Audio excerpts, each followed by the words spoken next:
everyone, welcome to another tutorial video. As you can see, my little pilot there is face palming because today we're doing my least favourite aircraft in the Star Wars Opposition mod.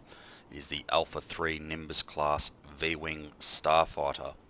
It's made by the Quart Systems Engineering. It's a, like I said, Alpha 3 Nimbus I'll start that again. It's a model Alpha 3 Nimbus class V-Wing Starfighter. It's primarily a dogfighter. It can be used to escort. It's 7.1 meters long. It's got a maximum speed of 1,450 kilometers per hour.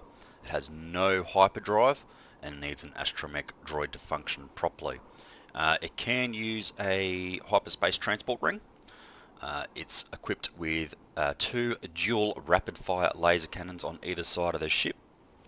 Like I said, it's got an astro droid and 1 pilot.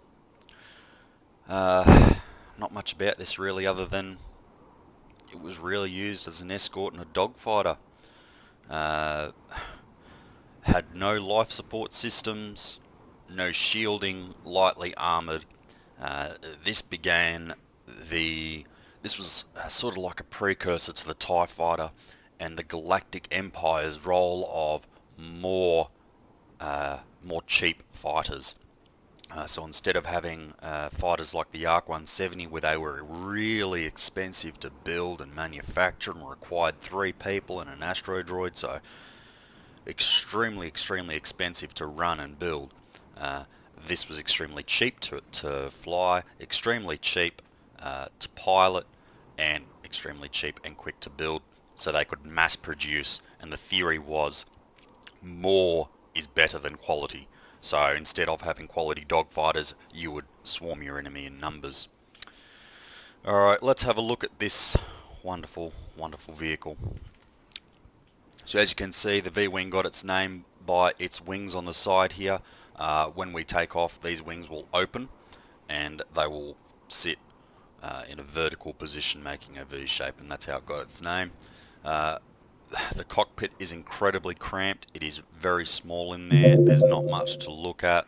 The thrusters on the back there, 2 ion thrusters on the back there. Again, this is a precursor to the TIE Fighter model. TIE standing for twin ion engine. This is 2 very large ion engines.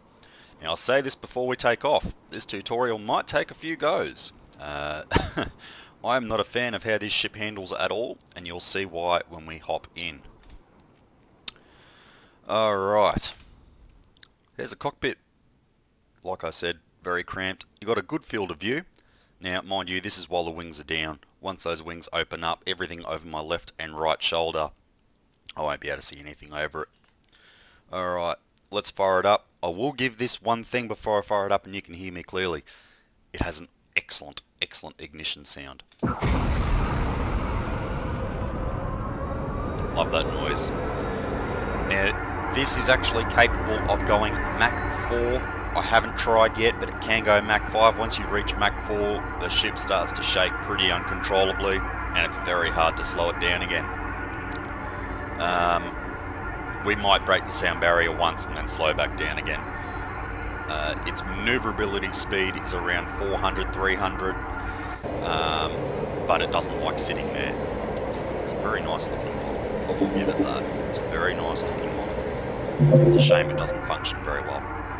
Alright, auto vectoring off, vectoring increase, as I've covered it in all my other videos. We are currently sitting at 394 according to my altimeter above the ground. Realistically, that little R underneath that box on the right there, that's our relative altitude. So at the moment we're sitting on a ground, so therefore our altitude is 0. That will change as soon as we leave the hangar. Weapons, we have a slow laser cannon and a fast laser cannon, and missiles. Yeah, put my earplugs in. I don't think I brought any with me. Nope. Okay, so I'm not going to use those missiles again because you don't need to hear that high pitch ringing. Alright, so let's take her off. We're going to keep it around, well, I think this takes off at about 75, but it's a nice big open hangar, so it shouldn't be a problem. I really don't want to do this. Let's get into it.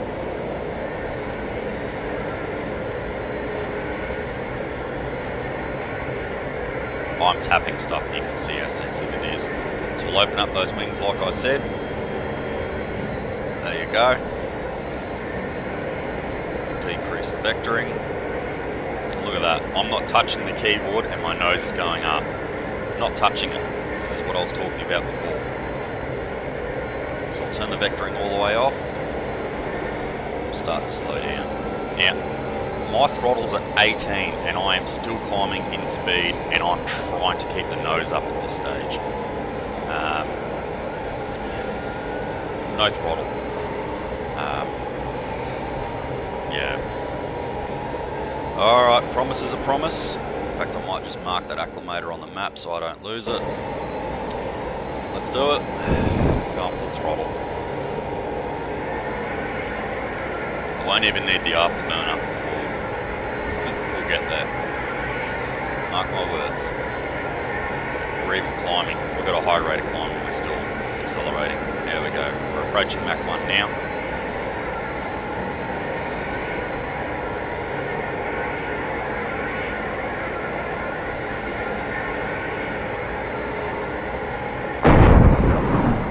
There's Mach 1. We're going to slow right down now.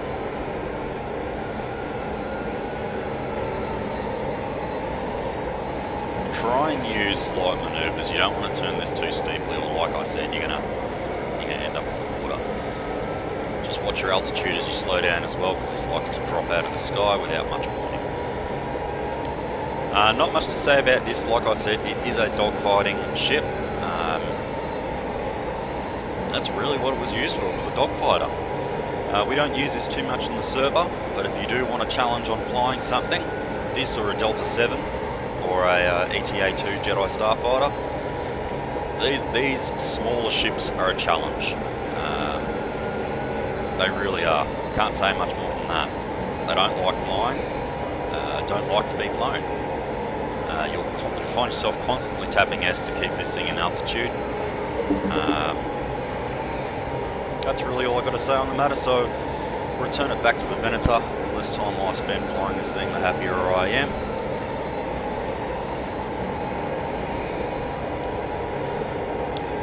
Look, it is a manoeuvrable snub fighter. You're not going to have much problems in a dogfight. You will outrun, you will outmaneuver your opponent. You just got to remember that with Arma physics, this thing is a bucket kangaroo. It really is. It'll just do what it wants to do when it wants to do it at high speeds. So you've been warned. Keep it under 700. I like to try and keep it under, a lot faster. So slow right down. Still going way too quick. Like I said, there we go. Ugh. She's a shocker to fly.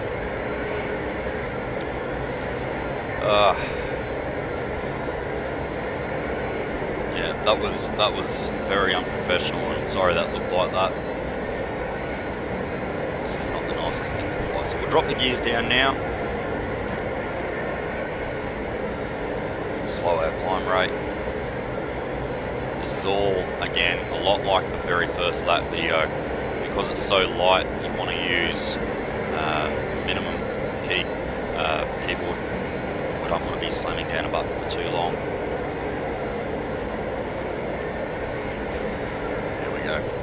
That's a very ugly landing. To be honest, it's probably the best I can do.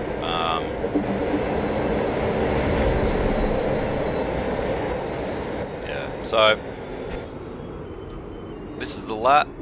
If it puts me back on the ground, there we go. So, not the lat, this is the V-wing. I'm glad I'm done with it.